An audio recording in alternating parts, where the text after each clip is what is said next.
Assalamualaikum warahmatullahi wabarakatuh. Good morning. So today our group shall review the statement of financial position of both company, Darby Plantation and the Hayleys Public Limited Company in regarding their agricultural activities. My name is Muhammad Afif bin Azmi. My name is Muhammad Daniel bin Azlan. My name is Muhammad Anik bin Zaidi. My name is Muhammad Haziq Hafi bin Rosli. My name is Ghazali bin Muhammadi. So here we go. Before we go deeper into the presentation, allow me to introduce the companies that we choose for our presentation. So the first company is Sime Darby Plantation, which is a subsidiary for Sime Darby Group. So for Sime Darby, their history can be traced back to the 1800s with the creation, evolution and subsequent merger of three separate companies, which are Sime Darby Berhad, Golden Hope Plantation Berhad and Kumpulan Guthrie Berhad, in which became the Sime Darby Group. Sime Darby Plantation is the world's largest palm oil plantation company by planted area. The company produces approximately 2.48 million tons, or 4% of the world's crude palm oil output annually, of which about 98% or 2.43 million tons are certified sustainable palm oil. Their current upstream operations, which consist predominantly of oil palm cultivation, harvesting and mining, are spread across more than 630,000 hectares of planted areas in Malaysia, Indonesia, Liberia, Papua New Guinea and Solomon Islands. Their land bank currently stands at approximately 1 million hectares across these 5 countries. Okay, next we will move on to the next company, which is Hayleys Group. So commencing commercial operation in 1878 as Charles P. Hayleys and Company, they were incorporated as Hayleys Limited 63 years ago. Embracing innovation and entrepreneurship, they have added value for people and businesses across the country and beyond. In addition to Sri Lanka, Hayleys today has manufacturing facilities in Indonesia, Thailand, and marketing operation in Australia, India, Bangladesh, Italy, Japan, the Netherlands, UK, and USA. The group accounts for 3.53% of Sri Lanka's export income and 3.4% of tea and 3.8% of rubber production. With a 140-year heritage and business interest, Hayleys Limited continue to diversify into a portfolio that currently includes activated carbon, rubber glove, textiles, fiber-based products, tea and rubber plantations, transformation and logistics services, consumer product and other investment and services, to name just a few. So next, we shall look at some important terms that we are going to discuss in this presentation under MFRS 141 and LKS 41. The first one is the agricultural activity. Agricultural activity can be defined as the management by an entity of the biological transformation and harvest of biological assets for sale or for conversion into agricultural produce. The second one is biological asset. Biological asset can be defined as a living animal or plant. The last one is harvest. Harvest is the detachment of produce from a biological asset or cessation of a biological asset's life processes. Okay, we move to the recognition. Okay, we see Sime Darby Plantation first. Okay, this company recognized its biological asset under MFRS 141 in the financial statement of financial position as current asset. MFRS 141 states that an entity shall recognize its biological asset or agricultural produce when and only when, first, the entity controls its asset as a result of past event Second, it is probable that future economic benefit associated with the asset will flow to the entity. And the third one is the fair value or cost can be measured reliably. In this company, biological asset comprise cattle, livestock, and produce growing on barrel plants. Biological assets are classified as current asset for barrel plants that are expected to be harvested, and livestock that are expected to be sold or used for production on a date not more than 12 months after the reporting date. And the balance classified as non-current asset. As we can see in the biological asset, in the statement of financial position are put under current asset. Okay, next is Hayleys Plantation. For the recognition, the company recognize its biological asset under LKS 41, which is reporting standard for Sri Lanka. In the statement of financial position as non-current asset, LKS 41 states that an entity shall recognize its biological asset or agricultural produce when or only when, first, the entity controls its asset as a result of past event. Okay, second is it is probable that future economic benefit associated with the asset will flow to the entity. And the third, the fair value or cost can be measured reliably. In this company, biological assets are further classified as bearer biological asset and consumable biological asset.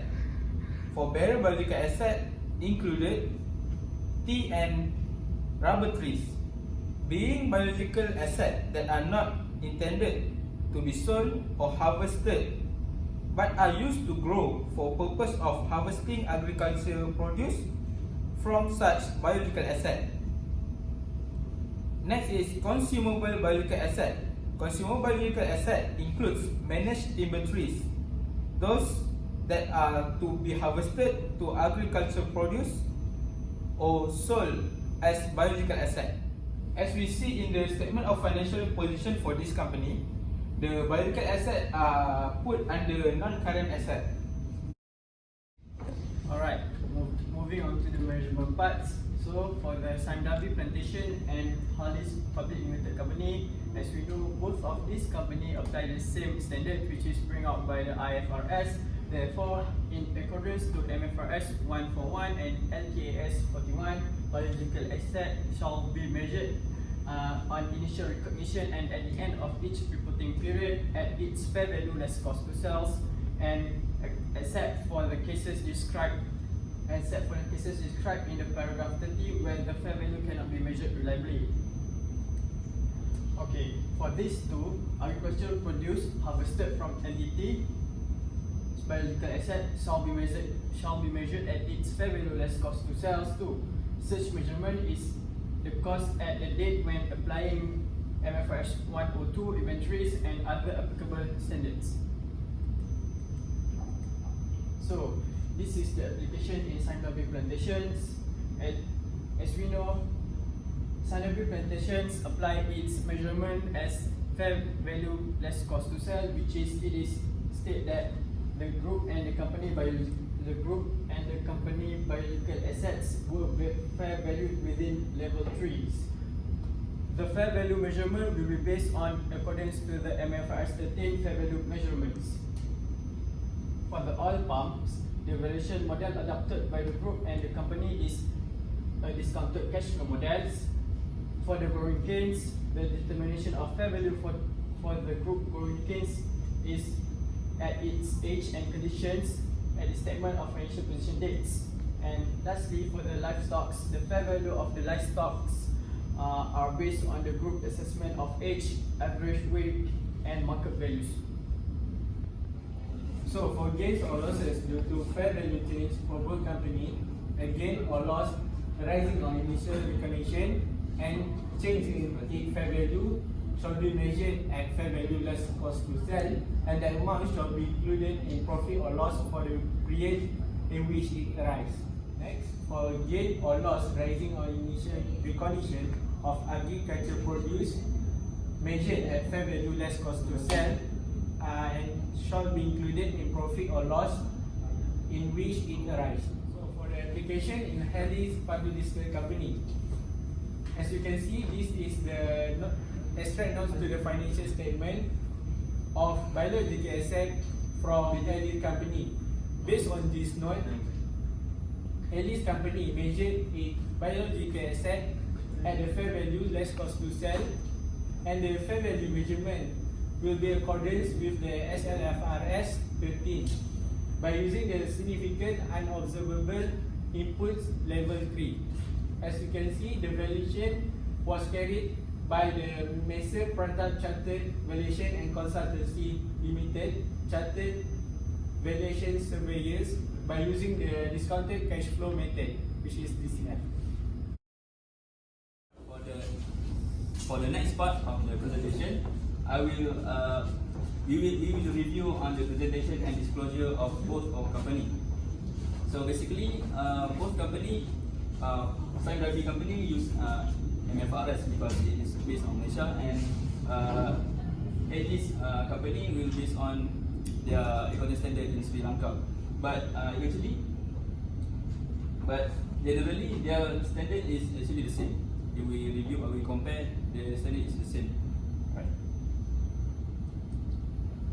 So we will review on the statement for the financial statement for the Sime Darby company first. We will review on the statement of profit or loss and get on the notes to the financial statements. We can see that they disclose on the sales of palm-based products in their statement. So we can see this is part of their revenue on biological asset. So next, on soft B and under their notes, we can see that under notes of the PPE, there is the item of bearer plants, which is their palm oil, their palm oil, and you can see the adjustment on each disposal, write-off, depreciation, and come to their net book value of the bearer plant. It is treated as PPE because it is bearer plant. Okay, next. This is the presentation of the PPE upon its immature bearer plants. Alright, for the notes to the biological asset for the company, you can see they record their fair value changes, their transfer, disposals, and is the value at the end of the accounting period. So their disclosure was based on paragraph 41 MFRS 1, which is description of the group must be provided here. We see that they divided this description of each group of biological assets, which is oil palm, growing cans, livestock. Alright. For the next company, which is Hayleys company, we will review on their statement of profit or loss first.